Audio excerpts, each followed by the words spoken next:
Madam, in Bihar, BJP's ally, Janata Dal United or JDU, have 12 seats.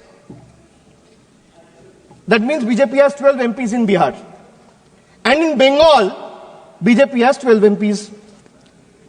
BJP is in power in Bihar and BJP is not in power in Bengal. So Bihar gets bonanza, Bengal gets blockade. This is half federalism. Madam, not a single meaningful financial allocation has been made for the state of Bengal. This is a Bangla Birodhi budget. 1.7 lakh crore is still due to the state of West Bengal under various heads. This is a deliberate financial blockade, a calculated move to stifle Bengal's growth, prosperity and development. West Bengal's spending due on Manrega to the tune of 7,000 crore still remains unpaid, depriving 59 lakh poor workers. The state has launched Karmashri scheme for providing employment opportunities to job card holders, paying 51 lakh workers from its own funds. The central government has not cleared 8,140 crores in housing dues for rural Bengal under Pradhan Mantri Awas Yojana, depriving 12 lakh beneficiaries. The state government launched the Banglar Bari project last year in the month of December, providing housing to 12 lakh beneficiaries entirely from the state's own funds. Why am I giving you these facts? Because all of you, especially the members sitting in the treasury benches, must know, even though you have deprived West Bengal, the state continues to stand tall as a true testament, an example of Atma Nirbharata, where the mind is without fear, where the head is held high. Chitto jeta bhoy shunno, uchcho jeta shir. While the center withhold funds and play politics with the people of Bengal and their livelihoods, Bengal refuses to beg. We build, we provide, we progress, we grow with or without their support. हम उस बिहार की बेटी हैं sir जो इस देश की रीढ़ की हड्डी है। वो चाहे आपके कॉर्पोरेट सेक्टर्स हो, वो चाहे आपके सॉफ्टवेयर आईटीज हो, वो आपके इंफ्रास्ट्रक्चर को खड़ा करने वाले मजदूर हो, वो आपके घर के सहयोगी हाथ हो। हर घर में सर एक बिहारी है, आपके घर को घर बनाने वाला आदमी बिहारी है। बिहार का उत्थान अब अडिग है और बिहार के विकास में अब कोई भी बाधा नहीं आएगी।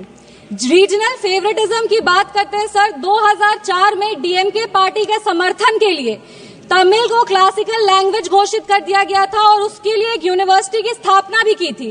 तब बिहार वासी को और बिहारियों को कोई दिक्कत नहीं था, पर आज जब बिहार को ज्यादा मिल रहा है तो विपक्ष को इतनी तकलीफ क्यों हो रही है?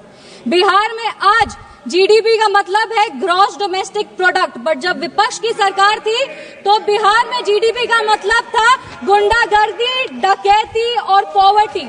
हम बिहार में जमीनी स्तर पे काम करते हैं, इन लोगों ने बिहार में जमीन हड़पने के लिए काम किया है। हम दोनों में बस यही अंतर है। संविधान विरोधी कहते हैं और नेता प्रतिपक्ष भी जब राष्ट्रपति अभिभाषण के धन्यवाद प्रस्ताव में बोल रहे थे तो जितने बार उन्होंने भारत का नाम नहीं लिया था उससे ज्यादा वो चाइना के बारे में बात कर रहे थे। और ये इनका एक ट्रेडिशन रहा है कि चाइना के मॉडल से ये बहुत प्रभावित रहते। नेशनल एडवाइजरी काउंसिल भी चाइना से प्रेरणा लेकर के ही स्थापित की गई थी। हम राहुल गांधी जी को बस यही कहना चाहेंगे, राहुल गांधी जी, ज्यादा चीनी देश के लिए और सेहत के लिए, दोनों के लिए हानिकारक है। इंडिया अलायंस को देखते हैं सर तो एक गाना याद आता है, इंडिया अलायंस को देखते हैं तो एक गाना याद आता है, देख जमाने की यारी बिछड़े सभी बारी बारी।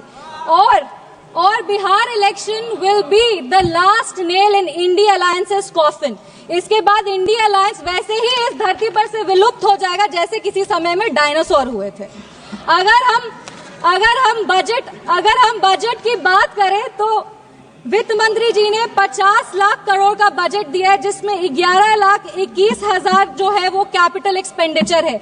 ये हमारे देश के निर्माण में एक अहम भूमिका निभाएगी। वित्त मंत्री जी ने अपनी भाषण की शुरुआत ही सरकार के एफर्ट्स को रेखांकित करते हुए कहा कि इस बजट का फोकस्ड ग्रोथ पे है, इंक्लूसिव डेवलपमेंट पे है, प्राइवेट सेक्टर इन्वेस्टमेंट पे है और enhancing spending power of India's riding middle class पे है। ये बजट एक गाइडिंग फोर्स के रूप में अपने आप को स्थापित करेगा और ये इस बजट का ही परिणाम है कि इतने ग्लोबल अनसर्टेनिटीज के बावजूद भी हमारा देश एक फास्टेस्ट ग्रोइंग इकोनॉमी है। Sir, I am the only speaker from my party, मेरे को अपनी बात पूरी करने का पर्याप्त समय मिलना चाहिए। No nation can prosper without respecting its farmers. किसान हमारे अन्नदाता है, अन्नपूर्णा देवी का साक्षात स्वरूप हमारे किसान है। काफी सारी ऐसी योजनाएं जो आत्मनिर्भर विचारधारा से किसानों को सशक्त करने के लिए लिया जा रहा है। प्रधानमंत्री धन धान्य कृषि योजना हो, जो 100 जिले जिसमें कम उत्पाद होते हैं वहां पर लगभग 150 करोड़ किसानों को ये योजना जो है वो फायदा देगी। वो फसल विविधीकरण हो, सिंचाई हो या ऋण उपलब्ध कराना हो, इस योजना के तहत किसानों को सशक्त किया जाएगा। Rural prosperity and resilience programme के तहत ग्रामीण क्षेत्रों को मजबूत किया जाएगा। आर्थिक रूप से उनका सशक्तिकरण होगा। आत्मनिर्भरता in pulses. Sir, I am the only speaker from my party. Sir, I have enough time, I know. Mission for आत्मनिर्भरता इन पल्सेस के तहत तूर, उड़द, मसूर दाल जैसे जो उत्पादन है उसको भी पूरा किया जाएगा। आप कम समय दे रहे हैं इसीलिए हम फोकस पे आते हैं। दलितों का उत्थान के लिए सरकार ने क्या काम किया।